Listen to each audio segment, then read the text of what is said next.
जी नमस्कार। हमारे बीच अंजनी कुमार उपाध्याय जी हैं। दोस्तों, आप जानते होंगे ददरी मेला के भारतेंदु मंच पे आप हमेशा फेस करते होंगे आपको। इस समय मौसम के चलते नगर पालिका परिषद की तरफ से कार्यक्रम में फेरबदल किया गया है। जैसा आपको पता है कि 7 दिसंबर से और 12 दिसंबर तक के बीच कार्यक्रम नहीं होने, जो मौसम की गड़बड़ी के चलते। तो अब ये किन किन दिन कार्यक्रम नहीं होंगे, आगे किस किस कलाकारों को कार्यक्रम देना है, किस दिन कौन कलाकार आपके बलिया में होगा, इस सारे चीज़ों को लेकर आज हम अंजनी कुमार उपाध्याय से बात करेंगे। ये बात करते हैं आपसे। जी नमस्कार। सभी बलिया वासियों को और जो भोजपुरी से जुड़े भाषा भाषी लोग हैं पूरी दुनिया में, जहाँ तक मेरी आवाज़ जा रही हो, सबको मैं बलिया, बागी बलिया, महर्षि भृगु और दरदर मुनि की धरती बागी बलिया से प्रणाम करता हूँ। आपको बहुत बहुत बधाई देता हूँ क्योंकि ददरी मेले का आयोजन चल रहा है और रोशन जी ने काफ़ी कवरेज भी की है, तो आप देख रहे होंगे इनकी कवरेज आप तक पहुँच रही है। रोशन जी ने मुझसे पूछा है कि जो कार्यक्रम है उनमें कुछ फेरबदल हैं। तो रोशन जी, ऐसा इसलिए किया गया है कि अभी हमें पता चला, मौसम विभाग की जो जानकारी आ रही थी तो उससे ये पता चला कि आगामी 3-4 दिनों तक बारिश की पूरी संभावना है। चेयरमैन साहब से लोगों ने बताया, मौसम विभाग के लोगों ने बताया, और आपने देखा कि अभी लगन का सीज़न था, कल परसों में बारिश भी हुई और झमाझम बारिश हो गई। तो उसके कारण जो पांडाल था उसके आसपास पूरी दुर्व्यवस्था हो गई, वहाँ पे मिट्टी गीली हो गई और दुकानें जो हैं उनको बंद करने की नौबत आ गई मेले में।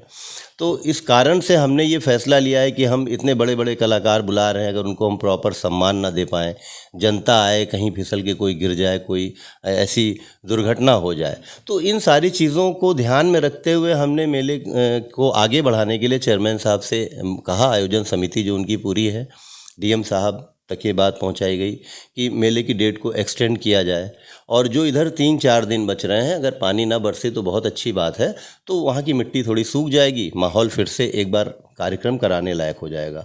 तो इन चीज़ों को देखते हुए आगामी 13 तारीख जो हमारी है वो बिल्कुल फिक्स्ड है। तो 13 से हम फिर कार्यक्रम शुरू कर रहे हैं और 13 तारीख को हरियाणा की डांसिंग क्वीन सपना चौधरी जी हमारे बीच आएंगी। उनका कार्यक्रम पूर्व की भांति ही निर्धारित है। इसके पहले जो इधर कार्यक्रम थे, जैसे राकेश मिश्रा जी का था, अंजना सिंह जी अभिनेत्री हैं, शालू सिंह जी हैं और खेसारी लाल यादव जी सुपरस्टार हैं, तो इन सब के कार्यक्रम 10 तारीख में रखे गए थे। किसी का 7 में था, 8 को मुशायरे का कार्यक्रम था। ये कार्यक्रम हमें आगे शिफ्ट करने पड़ सकते हैं अगर सारी चीज़ें ठीक रहीं, डेट मिली। मान लीजिए कि जैसे खेसारी लाल जी बड़े स्टार हैं, अब उनकी डेट हमें मिलेगी तब हम उनका कार्यक्रम करा सकते हैं। 10 को तो उन्होंने डेट अपनी दे रखी थी हमें, लेकिन उसके आगे वो हमें डेट कब दे रहे हैं उस पर निर्धारित, मतलब निर्भर करता है, क्योंकि 22 से 25 तक डेट बढ़ने की संभावना है। जिला प्रशासन और आयोजन समिति के लोग आपस में बात इस पर कर रहे हैं और एक सिक्योरिटी पॉइंट से भी हम देखते हैं, जैसे खेसारी जी आते हैं तो बहुत भीड़ आती है, सपना चौधरी जी आती हैं तो बहुत भीड़ आएगी। तो वो सारी चीज़ें प्रशासन देख रहा है कि वो क्या क्या मैनेज करना है, कैसे मैनेज करना है। तो 13 तारीख का कार्यक्रम तो हम सुनिश्चित आपको बता रहे हैं कि है, और 17 तारीख को अखिल भारतीय कवि सम्मेलन है, वो भी डेट तय है हमारी, क्योंकि 17 को लास्ट डेट है विगत जो घोषित हुई है। अभी तो डेट बढ़ेगी। तो 17 तारीख को जो कवि सम्मेलन है उसमें बहुत अच्छे अच्छे कवि, हिंदुस्तान के प्रख्यात कवि आ रहे हैं, जिसमें कि डॉक्टर हरिओम पवार अपने आप में बहुत बड़ा नाम है, अब तक बलिया वो नहीं आए हैं। डॉक्टर हरिओम पवार जी हैं, फिर पद्मश्री डॉक्टर सुनील जोगी जी हैं, डॉक्टर अनामिका अंबर जैन हैं, जिनकी फ़ैन फॉलोइंग आपने देखी होगी, बहुत बड़ी फ़ैन फॉलोइंग है। शंभू शिखर जी अपने आप में बड़ा नाम है, मधुबनी के रहने वाले हैं और उन्होंने भी हास्य में अपना एक स्थान वो रखते हैं। फिर गजेंद्र सिंह चौहान जी हैं, वो भी वीर रस के बड़े कवि हैं। फिर आपकी पद्मिनी शर्मा जी हमारे बीच आएंगी, और सरदार जी हैं जो अल्पसंख्यक कवि उनको कह सकते हैं, मतलब कोई भी सरदार कवि बहुत कम है।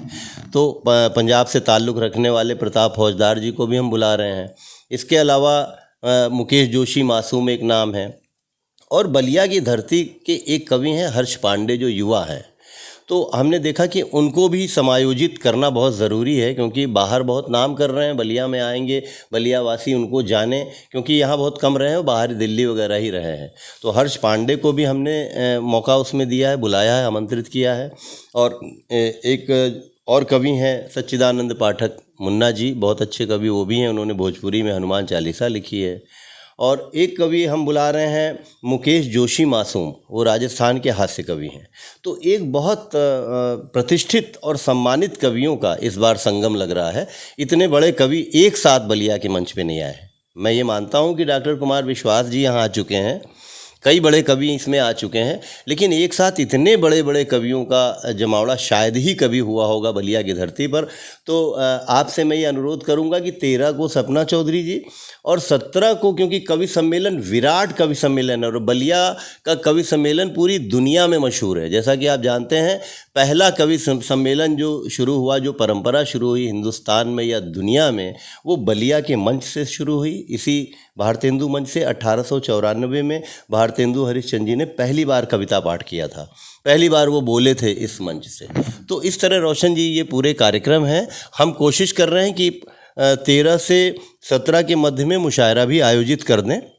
उसकी डेट अभी फिक्स हो जाएगी, 14 या 15 उसकी डेट फिक्स होगी। अभी मेरी आयोजन समिति से बात नहीं हो पाई है, जैसे बात होगी मैं आपको पुनः बताऊंगा कि मुशायरा कब है, या आगे कोई कार्यक्रम जैसे खेसारी जी का है या अन्य कार्यक्रम है, तो उसकी डेट 17 के बाद ही हम रख पाएंगे।